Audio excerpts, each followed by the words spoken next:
পৃথিবীর সব দেশে বাস চলে রাস্তার উপর দিয়ে, আর আমাদের দেশে বাস চলে একে অপরের গায়ের উপর দিয়ে।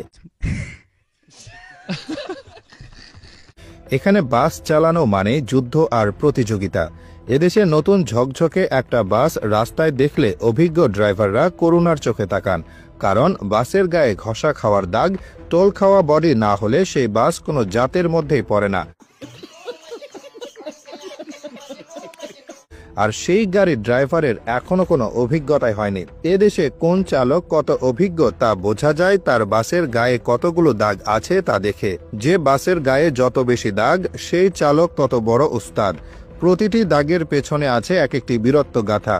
কোনোটা হয়তো ফার্ম গেটের জ্যামে অন্য বাসকে 1 ইঞ্চি জায়গায় হারিয়ে দেওয়ার চিহ্ন, আবার কোনোটা হয়তো মহাখালীর মোড়ে রেষারেষিতে জেতার গৌরব বহন করছে। এদেশে বাস চালকদের মধ্যে এক অদ্ভুত প্রতিযোগিতা কাজ করে, কে কার আগে যাবে, কে কার আগে যাত্রী তুলবে।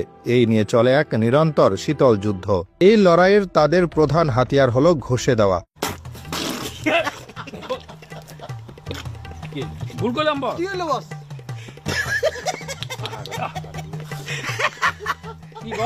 দুটো বাসের মধ্যে যখন এক সুতার ব্যবধানও থাকে না, তখন আমাদের দেশের চালকেরা সেখান দিয়ে গাড়ি চালিয়ে দেন। এই ঘেঁষাঘেঁষির সময় যে আওয়াজ হয় তাকে আপনারা দুর্ঘটনা ভাবতে পারেন, কিন্তু চালকদের কাছে এটা হলো মধুর সঙ্গীত। এটা অনেকটা নিজের এলাকা চিহ্নিত করার মতো। একবার গা ঘেঁষে চলে যাওয়ার মানে হলো এই রাস্তায় আমি সেরা। এই লড়াইয়ের অন্যতম গুরুত্বপূর্ণ চরিত্র হলো বাসের হেল্পার।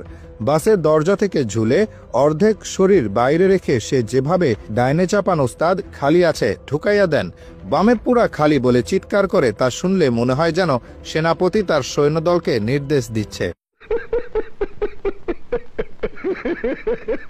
ড্রাইভার আর হেল্পারের এই বোঝাপড়া এতটাই নিখুঁত যে ড্রাইভার চোখ বন্ধ করেও হেল্পারের নির্দেশে বাসকে এমন সব সরু গলি দিয়ে বের করে আনতে পারেন যা পদার্থবিজ্ঞানের সব সূত্রকে হার মানায়।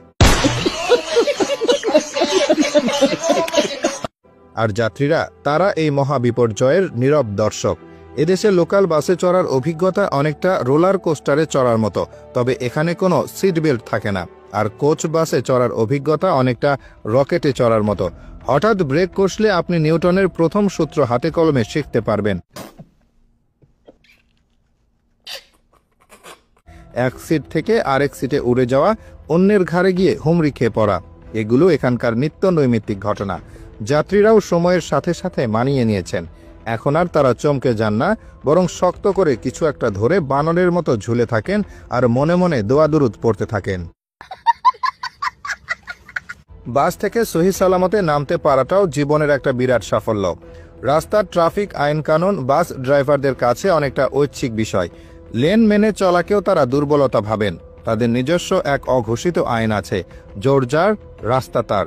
হর্ন বাজানোটা এখানে শুধু সতর্ক করার জন্য নয়, এটা একটা ভাষা। ছোট হর্ন মানে সাইড দে, লম্বা হর্ন মানে রাস্তা থেকে ভাগ, আর একটানা হর্ন বাজানোর মানে হলো আজ তোর একদিন কি আমার একদিন।